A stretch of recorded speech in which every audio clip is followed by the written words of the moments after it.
अवधूत चिंतन श्री स्वामी समर्थ. जय जय स्वामी समर्थ. चैत्र अमावस्येला आवर्जून करा ही कामं, मिळेल पुण्य प्राप्ती.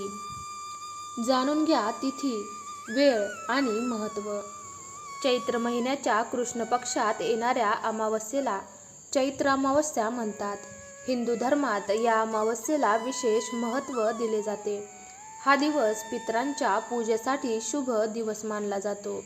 या दिवशी स्नान, दान आणि अनेक धार्मिक कार्य केली जातात. तसेच या दिवशी घेतलेलं श्राद्ध आणि ब्राह्मण भोजनामुळे पितरांना शांती मिळते व त्यांचा आशीर्वाद लाभतो. त्याचबरोबर या चैत्र अमावस्येच्या रात्री नकारात्मक शक्ती अधिक सक्रिय होतात असं मानलं जातं. या दिवशी जादूटोणा, तंत्रमंत्र, साधना, सिद्धी प्राप्त करणे यासारखी कामं केली जातात. त्यामुळे अमावस्येला लोकांनी विशेष खबरदारी घेतली पाहिजे आणि काही गोष्टी करणं टाळलं पाहिजे. यंदा ही चैत्र अमावस्या बुधवारी 8 मे रोजी आहे. जाणून घ्या यंदाची चैत्र अमावस्येची अचूक तिथी, वेळ, महत्त्व आणि या दिवशी कोणती योग्य कामं केली पाहिजे व कोणती नाही. चैत्र अमावस्या तिथी. अमावस्या प्रारंभ 7 मे रोजी सकाळी 11:40 अमावस्या समाप्ती 8 मे रोजी सकाळी 8:51 चैत्र अमावस्या तिथी 7 मे रोजी सुरू होत असली तरी ती 8 मे रोजी साजरी केली जाईल. हिंदू धर्मात उदय तिथीला महत्त्व आहे आणि त्यामुळेच उदय तिथीनुसार यंदा चैत्र अमावस्या बुधवारी 8 मे रोजी साजरी केली जाईल. चैत्र अमावस्या महत्त्व.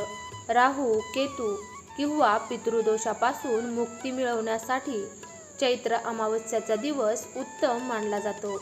या दिवशी केलेल्या उपायांनी पितरांचा मोक्ष तर होतोच, पण पितृदोषही दूर होतो.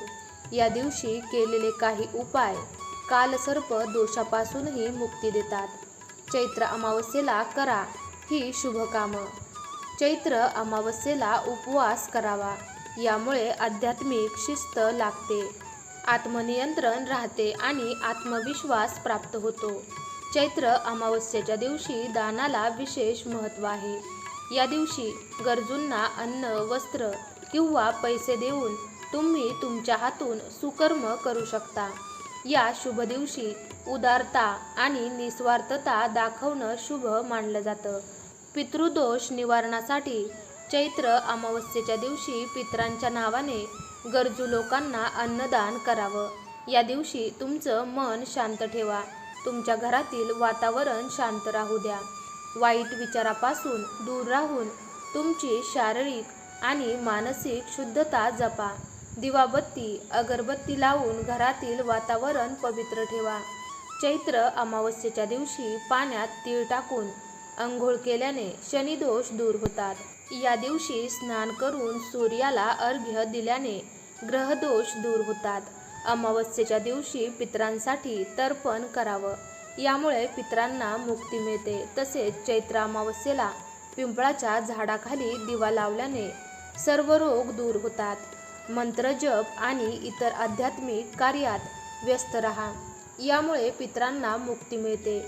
चैत्र अमावस्येच्या दिवशी चुकूनही ही कामं करू नका.